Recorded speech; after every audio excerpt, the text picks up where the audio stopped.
Thanks for joining us for another edition of Texas Insider TV, brought to you by the Texas Alliance of Energy Producers. I'm Jim Cardle. Karr Ingham began the Texas Petroleum Index in 1996 and has been working with the Texas Alliance of Energy Producers for years to advise both legislators and people within the oil and gas industry. Earlier this week, he met with legislators and their staff to make his annual presentation, this year called A Look Forward to 2019, to help them build their annual budget and forecast for future state expenditures. What's in the future for the oil and gas industry, as well as this new development called a Green New Deal? We're here to visit today with Karr Ingham of the Texas Alliance of Energy Producers and producer of the Texas Petroleum Index. Well, Karr Ingham with the Texas Petroleum Index and the Texas Alliance of Energy Producers, we appreciate you coming in today. Give us some thoughts. Thank you for having me. I want to jump right in. I know you're hot off having made a presentation to legislators and their staff over at the Capitol the other day. I believe the subject was a look ahead to 2019.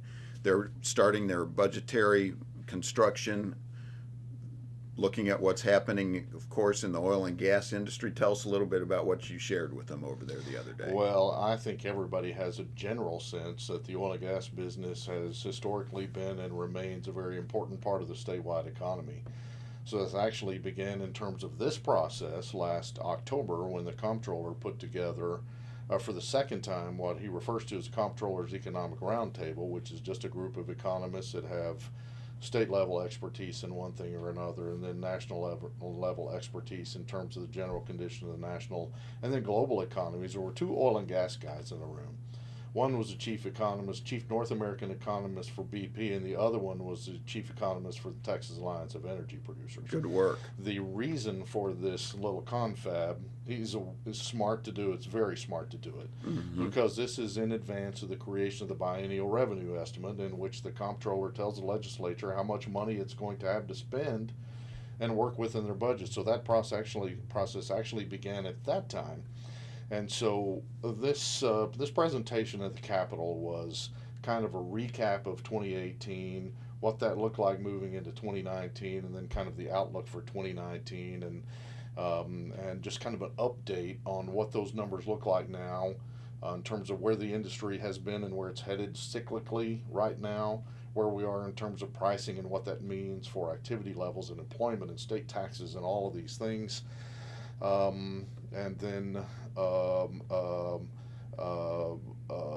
what's the outlook for the state's economy over this period of time that we've got a budget in place. And think about how hard this would be to do. You've got to decide in the spring of 2019 what budget you're going to put into place that doesn't go into effect until October 1. And then it's in effect for 2 years. And that's a good point, if I can interrupt you, because they do come in, and a lot of people think they're adopting a budget for the current year, but it's really for the prospective next 2 years, and the fiscal year you're referring to starts in October. Sure. So it is a longer term with the need for projections like you're talking about. There you go. So the short version of this story is the nasty downturn in oil and gas in 2014 through early 2016.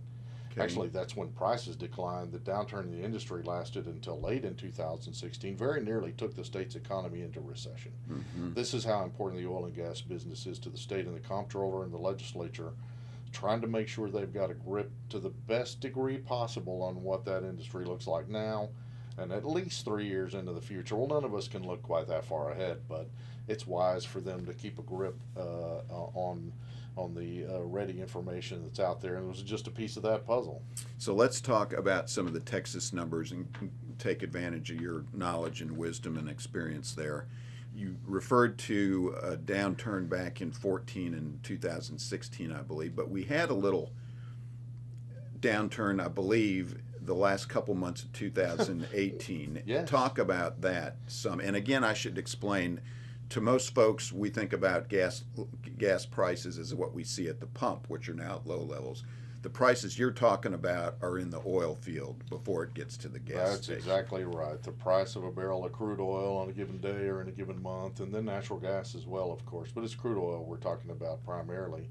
So we had a nice little expansion in the oil and gas industry in Texas, dating from the latter part of 2016 until the latter part of 2018. And the expectation was that this was just going to continue and roll right into 2019. Well, I do a little piece of work for the Alliance called the Texas Petro Index. Mm-hmm. It's just a tracking device for the oil and gas business in Texas, what we call the upstream end of the business. And talk about that, or real quickly, thumbnail, break it down. It's made up of a number of components. It's the exploration and production end of the business. And beyond that, you've got midstream, which is getting it from upstream to downstream. And then downstream is refining and processing.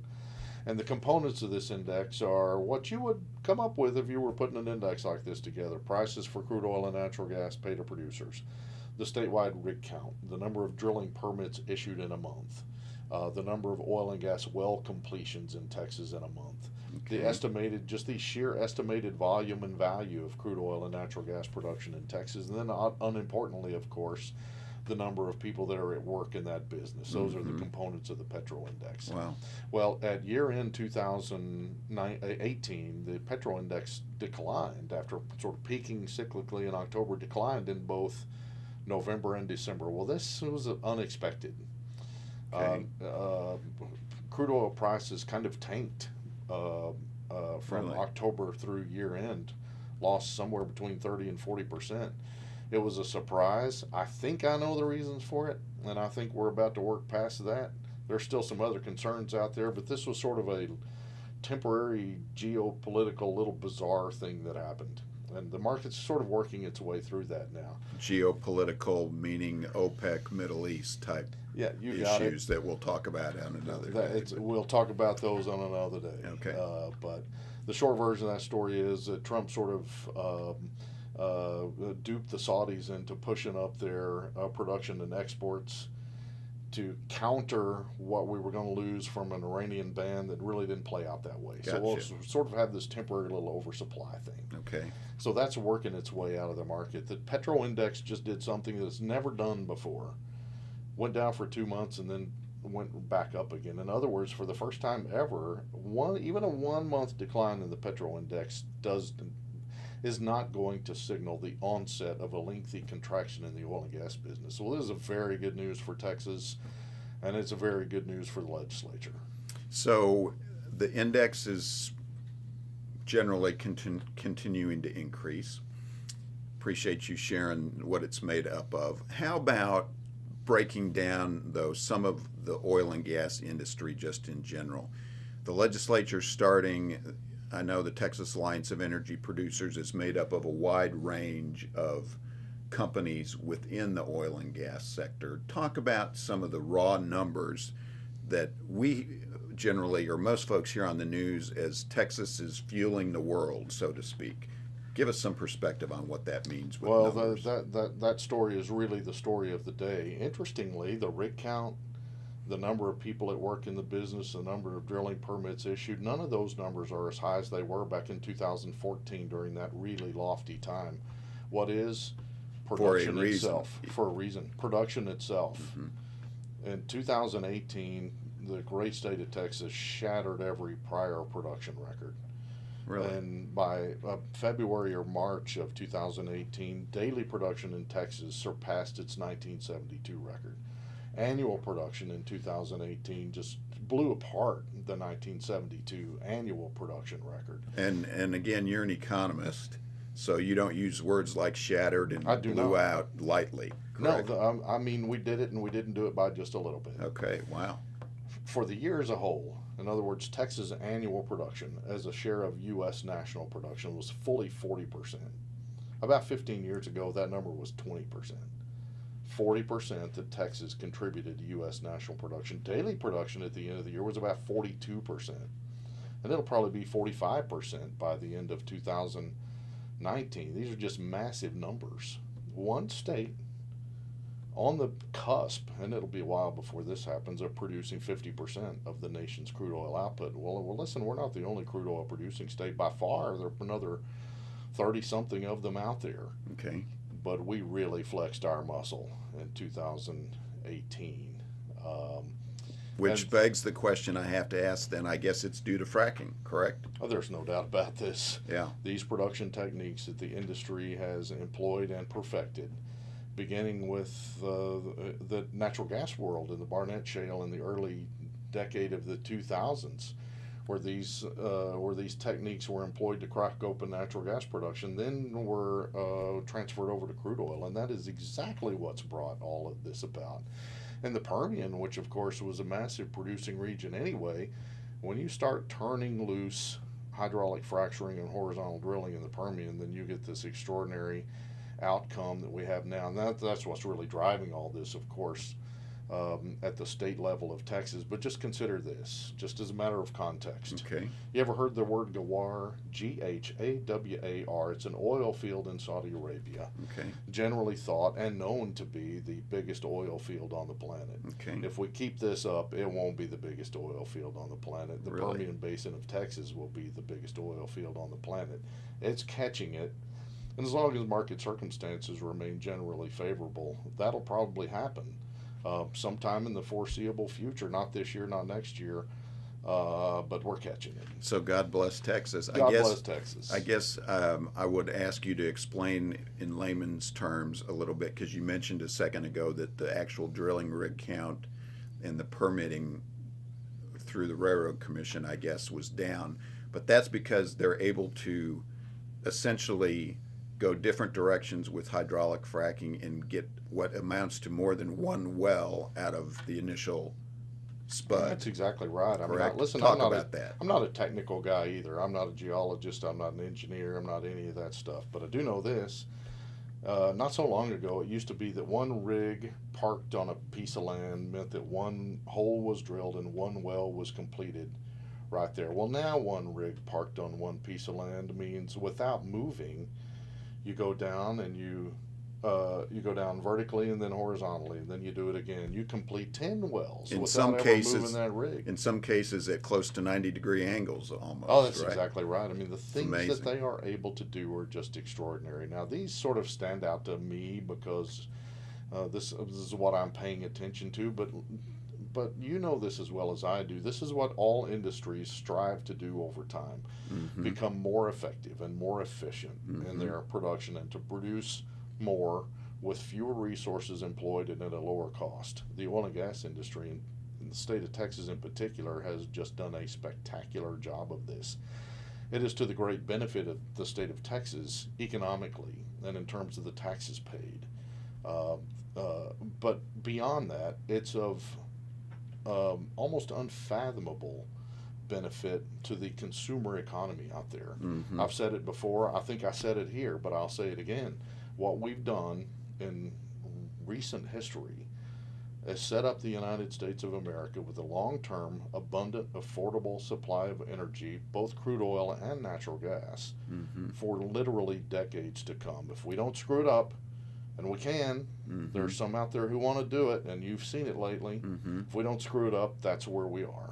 Okay, let's pivot a little bit, folks. I want to thank you again for joining us for this edition of Texas Insider TV, brought to you by the Alliance of Energy Producers. We're visiting with Chief Economist of the Texas Alliance of Energy Producers, Karr Ingham. He's the creator of the Texas Petroleum Index. And Karr, let me ask you, I guess what you're referring to there is this national conundrum of sorts, but certainly a phenomenon of late called the Green New Deal, with admitted socialist members of Congress. It's not just me saying that, but they are members of the Socialist Party of America. They are proposing a sea change in the future of the economy. Members of Congress are backing it. I think Senate Leader Mitch McConnell said the other day he's going to possibly call for a vote on it. Give us your initial thoughts on this so-called Green New Deal, if you would. Well, as an economist, I endeavor to stay on the analytical side of the equation and not venture too far over the line in terms of emotional responses to such things. There's a lot to unpack here in terms of what they are proposing to do. Even in terms of just what's been publicized, a lot of it doesn't have anything to do with the green side of of the ledger at all. I mean, just think about it. I mean, one thing that you heard that was clearly out there, and it's in the minds of some of the proponents of this, just income support. Income support, which is taking my money and yours, by the way, transferring it through government to people who are, as they themselves put it, unwilling or unable to work. Well, I'm not sure what it is that has to do with the green movement, but it's just part of the entire socialist package that we're talking about here. The Green New Deal, which, as nearly as I know, I was the first guy to call it the Green Raw Deal, and that's what I'm going to call it from now till kingdom come. You're sticking to it. I'm sticking to it, and it's not because I have just this visceral emotional reaction to this. It is because if put into place in whole or in part, by the way, it signals just a sea change in the way the economy of the U.S. operates, which is one that is based on free market principles, unfettered movement of pricing to send signals to producers in the economy. And let's not forget this important part of that, private property rights. It's really the fundamental foundation of a free market and free economy. And so in short, it is a government takeover of the economy, and it is an extraordinary, massive exercise of power and command and control over your life and mine, from the business level down to the household level. Energy costs under this Green Raw Deal would be astronomically higher. And never forget that this is the goal of environmental legislation and carbon legislation, whatever you want to call it. The goal, the stated purpose of these things is to raise the price of fossil fuel energy to such a level that it will then necessitate a move to another form of renewable energy that is more affordable than that, because they have artificially and by design made fossil fuel, petroleum energy, unaffordable. So this is the goal of the Green Raw Deal, but you've seen what this looks like. No more airplane travel. I mean, what a set of tenets to put out there to U.S. citizens who feel like they believe have the right to go hop on a plane and fly from here to D.C. or New York or California or the Midwest or wherever they are, Hawaii or wherever overseas, their grandkids may want to go on vacation. You got that right. And they propose to take this right away from you and from me and from everybody you and I know. And again, let's say they don't even get all the way there. It's still a massive power grab. And it turns the U.S. economy into something that has never been before. Turns it on its head, I guess. Does. Let me ask you this. We got time for a final question. Again, folks, we're visiting with Karr Ingham of the Texas Alliance of Energy Producers and the producer of the Texas Petroleum Index. What has been, to the extent there has been time for any, are we going to see the oil and gas industry responding? Has there been some initial gut checks, or are they still studying the issue? Well, I expect they're still studying the issue. What you've seen and what you know is things that have occurred publicly leading up to this.